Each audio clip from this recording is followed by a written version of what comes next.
So we're here in AIG HQ in Dublin with the Dubs new jersey with one of the Dublin stars. Nominated as well for Footballer of the Year, Mr. Brian Fenton. Brian, 5 questions about the Dublin jersey. Question 1, the first time you ever wore it. Bring us back to then. The first time I wore a Dublin jersey was, I must have been about 4 or 5. I think I'd just been enrolled in the Ogra in Raheny, we call it, which is the underage.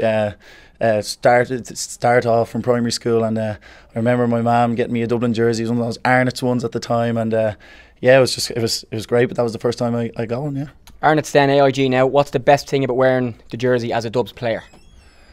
I think just knowing the previous players that have gone in the past and the sort of legendary status that it's had, and it's iconic. The blue of Dublin, I think, to wear it is just incredibly special for me, and to know the players that have gone before you, the likes of Kieran Whelan, who wore a midfield jersey. I think just to know who's gone before you, that's the best part, and the history that you're carrying on your shoulders, I think, is very special. What's your own best moment in the blue of Dublin, or your own favourite moment? Probably putting it on for the first time is certainly one of them. Going into a dressing room, knowing you're starting the game, knowing you're going to be wearing one of the starting jerseys is very, very special.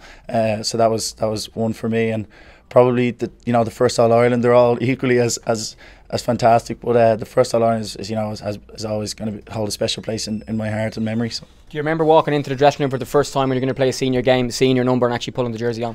Yeah, of course, because I was used to, there's a list of names and you sort of go and get your name. It used to be one of the sub jerseys, but I remember knowing that I was starting, and getting that starting jersey was such it's not a confidence boost. Knowing Jim has backed you and the players, and you're going to be representing them and the team.